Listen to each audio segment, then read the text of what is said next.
Selamat pagi, siang, dan juga malam. Saya Vina Natasha dengan NIM 010512100036. Dalam kesempatan kali ini, saya akan membahas beberapa hal mengenai perjanjian menjadi lebih dalam.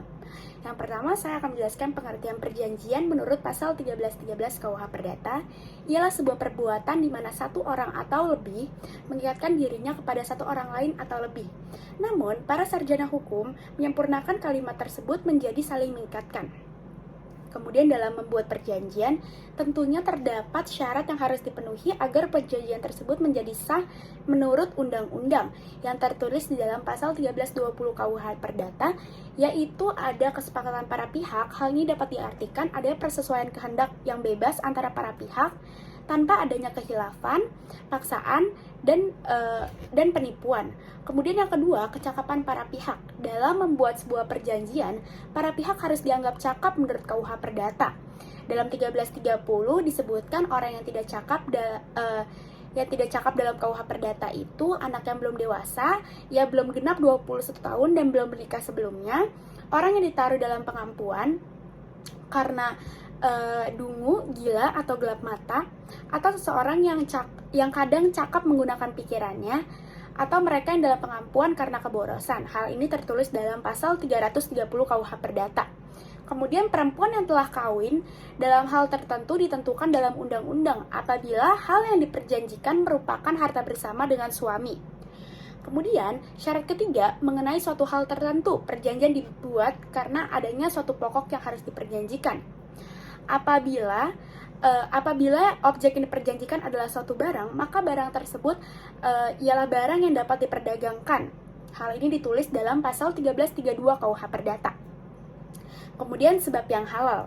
Perjanjian dibuat karena sebab yang halal, artinya pokok yang diperjanjikan tidak melanggar undang-undang, kesusilaan, maupun ketertiban umum. Selanjutnya, apabila syarat subjektif tidak terpenuhi, maka perjanjian tersebut dapat dibatalkan atas laporan dari salah satu pihak. Kemudian, apabila syarat objektifnya tidak terpenuhi, maka perjanjian tersebut dianggap batal demi hukum, di mana perjanjian tersebut dianggap tidak pernah ada. Selanjutnya terdapat 5 asas yang menjadi dasar perjanjian. Yang pertama, kebebasan berkontrak merupakan asas yang memberikan kebebasan kepada para pihak untuk membuat atau tidak membuat perjanjian, untuk mengadakan perjanjian dengan siapapun, menentukan isi, pelaksanaan dan persyaratan perjanjian, serta menentukan bentuk dari perjanjian. Kemudian yang kedua ada asas konsensualisme, di mana asas ini diambil dari pasal 1320 ayat 1 yang bertuliskan sepakat para pihak. Artinya apabila telah ada kata sepakat di antara para pihak, maka secara otomatis perjanjian tersebut akan mengikatkan diri para pihak ke dalam perjanjian tersebut. Kemudian yang ketiga ada asas kepastian hukum atau pacta sunt servanda. Hal ini merupakan asas yang memberikan kepastian hukum atau yang akan memberikan perlindungan hukum kepada para pihak apabila terjadi sengketa. Kemudian yang keempat ada asas itikat baik, di mana asas itikat baik merupakan sikap batin yang jujur, saling percaya dan terbuka, dan tidak dikehendaki ada tipu muslihat dalam melakukan perjanjian dan menjalankan perjanjian. Kemudian yang kelima ada asas kepribadian, merupakan dasar dari perjanjian yang hanya mengikatkan diri para pihak secara personal dan tidak mengikatkan pihak lain yang tidak dikehendaki dalam perjanjian tersebut. Selanjutnya saya akan menjelaskan kasus Wan Prestasi yang saya ambil dari Putusan Pengadilan Negeri Liwa nomor 13/PDTGS/2019/PN Liu. Yang pertama saya akan menjelaskan terlebih dahulu identitas dari penggugat dan tergugat. Penggugat atas nama Ayub Burhan, warga negara Indonesia, pembimbing cabang PT Bank Rakyat Indonesia, cabang Liwa. Dalam hal ini, bertindak dalam jabatannya tersebut mewakili direksi PT Bank Rakyat Indonesia berdasarkan surat kuasa yang khusus. Kemudian tergugat terdapat 2 orang, yaitu yang pertama ada Iskandar, bertempat tinggal di Kegeringan, Kelurahan Kegeringan, Kecamatan Batu Berak, Kabupaten Lampung Barat, pekerjaan sebagai petani. Tergugat kedua merupakan Nurmalia, bertempat tinggal di Kegeringan, Kelurahan Kegeringan, Kecamatan Batu Berak, Kabupaten Lampung Barat, pekerjaan mengurus rumah tangga. Selanjutnya saya akan menjelaskan secara singkat duduk perkara dari kasus ini. Yang pertama, tergugat 1 dan tergugat 2 melakukan ingkar janji atas surat pengakuan hutang pada 2 Agustus 2016 dan pada 23 Agustus 2016 adanya surat penyerahan agunan dan surat kuasa menjual agunan tersebut yang beratasnamakan Iskandar dan Nurmalia kepada pihak PT BRI. Yang diperjanjikan dalam surat perjanjian tersebut, yang pertama, tergugat 1 dan tergugat 2 mengakui menerima uang pinjaman atau kredit dari penggugat sebesar 25 juta rupiah. Yang kedua, pokok pinjaman dan bunga harus dibayarkan kembali oleh tergugat 1 dan tergugat 2 dalam jangka waktu 12 bulan atau setahun sejak ditandatangani surat perjanjian tersebut pada tanggal 23 Agustus 2016 sebesar 25 juta sebagai pokok hutang dan bunganya sebesar 9.868.000 dengan total 34.868.000 total angsurannya. Kemudian, yang ketiga, untuk penjamin pinjamannya, tergugat 1 dan tergugat 2 tanpa paksaan memberikan agunan berupa tanah atau bangunan dengan bukti SHM atas nama Iskandar. Yang keempat, bila mana pinjaman tidak dibayarkan pada waktu yang telah ditetapkan, maka penggugat berhak menjual seluruh agunannya.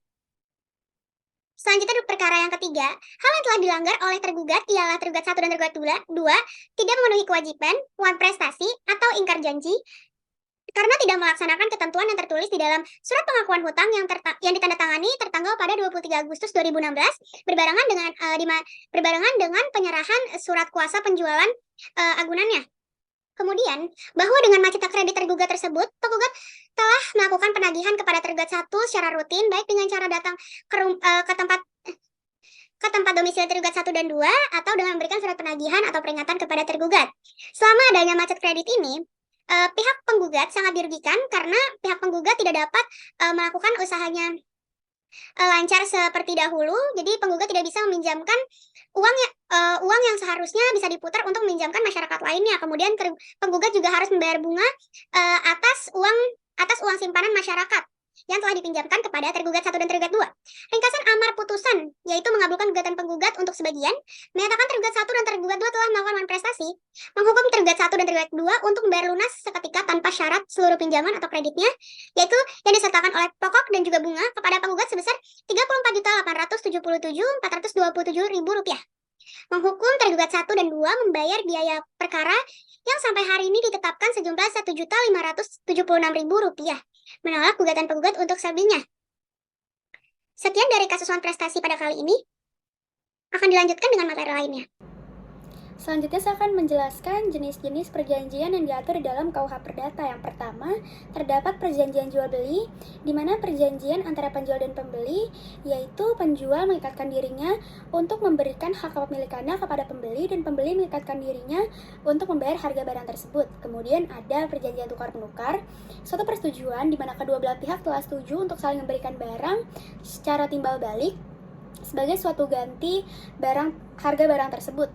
Kemudian ada perjanjian sewa-menyewa, perjanjian di mana pihak yang satu mengikatkan dirinya untuk memberikan kenikmatan dari barang yang ia miliki selama waktu tertentu dan dengan suatu harga yang dibayarkan oleh pihak lain yang menikmatinya.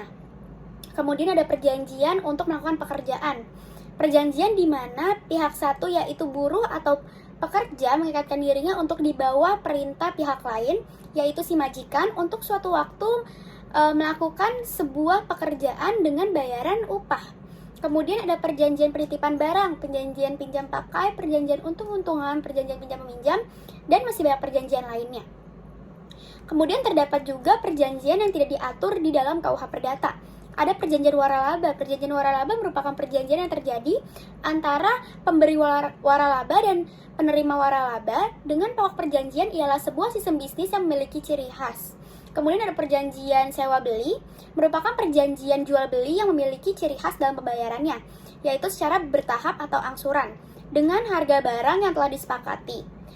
Hak kepemilikan barang tersebut dapat dipindah tangan kepada pembeli apabila harga yang telah dijanjikan telah dilunasi oleh pembeli. Kemudian ada sewa guna usaha atau leasing, merupakan perjanjian atas sebuah kegiatan jual-beli dalam bentuk penyediaan barang modal.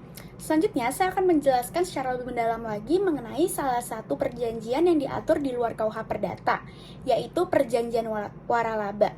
Nah, saya akan menjelaskan terlebih dahulu apa dari pengertian dari waralaba secara yuridis yang diatur dalam pasal 1 angka 1 PP nomor 42 tahun 2007 tentang waralaba, yaitu hak khusus yang dimiliki oleh perseorangan atau badan usaha terhadap sistem bisnis dengan ciri usaha dalam rangka memasarkan barang atau jasa yang telah terbukti berhasil dan dapat digunakan oleh pihak lain berdasarkan perjanjian waralaba. Perjanjian waralaba sendiri dapat diartikan secara luas sebagai perjanjian baku yang diberikan oleh pemberi waralaba yang terdiri atas perjanjian pokok dan mencakup penggunaan merek, rahasia dagang, serta ciri khas usaha berupa sistem dan panduan manajemen, cara penjualan dan pelayanan, penataan, dan tampilan gerai usaha. Kemudian perjanjian waralaba di Indonesia, dan apabila menggunakan hukum Indonesia atau hukum positif Indonesia, maka sesuai dengan aturan yang tertulis dalam pasal 4 ayat 2 PP nomor 42 tahun 2007 tentang waralaba, haruslah berbahasa Indonesia, dan apabila terdapat perjanjian yang berbahasa asing, maka harus diterjemahkan terlebih dahulu ke dalam bahasa Indonesia.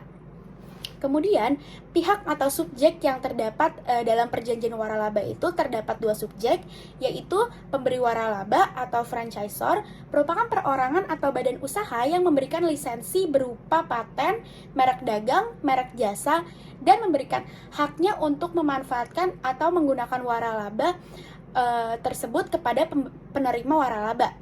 Kemudian penerima waralaba atau franchise merupakan pihak yang menerima lisensi dan hak lainnya dari franchisor itu sendiri. Selanjutnya, waralaba sendiri memiliki kriteria khusus yang telah diatur pada pasal 3 PP nomor 42 tahun 2007. Yang pertama, memiliki ciri khas usaha. Dalam setiap usahanya memiliki perbedaan dan keunggulannya masing-masing yang tidak mudah ditiru seperti jenis usaha lainnya. Kemudian yang kedua, terbukti telah memberikan keuntungan. Memberikan bukti secara tertulis kepada calon penerima waralaba bahwa waralaba tersebut telah dimilikinya kurang lebih 5 tahun dan telah memiliki strategi bisnis yang baik. Kemudian memiliki standar atas pelayanan maupun barang atau jasa yang ditawarkan, di mana haruslah ada kerangka kerja yang jelas yang berisikan standar-standar pelayanan, barang, dan hal lainnya yang menjadi penunjang dari usaha tersebut. Kemudian mudah diajarkan dan diaplikasikan.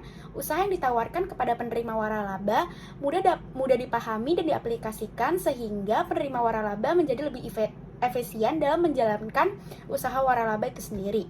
Adanya dukungan yang berkesinambungan. Dukungan dari pemberi waralaba sepanjang berjalannya perjanjian, yaitu dengan memberikan bimbingan operasional, pelatihan, dan juga promosi. Kemudian adanya hak dan kekayaan intelektual yang telah didaftarkan dan masih aktif. Hak kekayaan intelektual yang terkait dengan usaha seperti merek, hak cipta, hak paten, rahasia dagang yang sudah didaftarkan, kemudian juga terdapat sertifikat yang masih aktif. Kemudian klausul yang harus ada di dalam perjanjian waralaba, yang pertama ada nama dan alamat para pihak, jenis hak kekayaan intelektual baik itu hak cipta, hak paten, merek maupun yang lainnya. Kegiatan usaha yaitu klasifikasi kegiatan usaha tersebut, apakah itu usaha dalam bidang kuliner atau laundry dan sebagainya. Kemudian hak dan kewajiban para pihak. Lalu bantuan, fasilitas, bimbingan operasional, pelatihan, dan pemasaran yang diberikan oleh pemberi waralaba.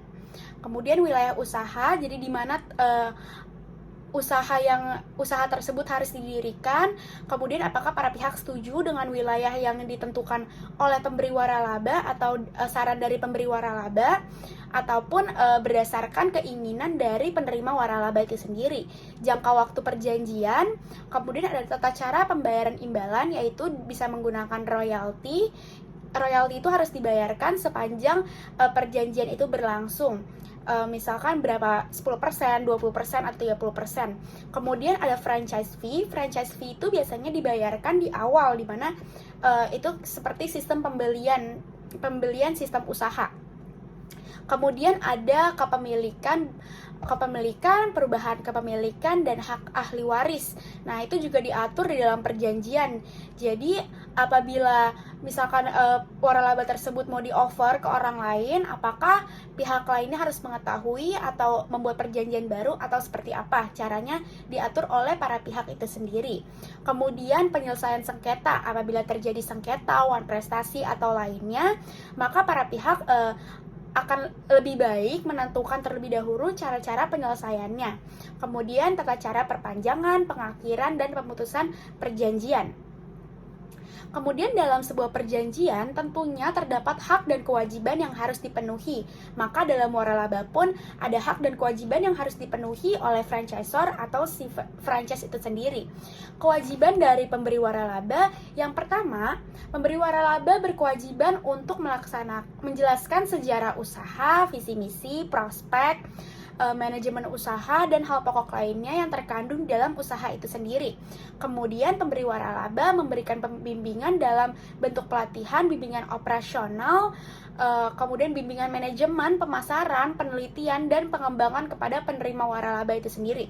Kemudian memberikan hak lisensi kepada penerima waralaba untuk menggunakannya. Kemudian hak dari pemberi waralaba menerima bayaran secara royalti atau fee franchise dari penerima waralaba. Sedangkan penerima waralaba memiliki kewajiban untuk membayar fee dan royalti sebagaimana yang diperjanjikan dalam perjanjian, melaksanakan kode etik dari waralaba itu sendiri, menjaga kualitas usaha sesuai dengan standar yang seharusnya. Hak penerima waralaba adalah mendapatkan bimbingan dan pelatihan, kemudian juga mendapatkan hak lisensi yang dapat digunakan sepanjang waralaba itu berjalan. Sekian dari saya, terima kasih.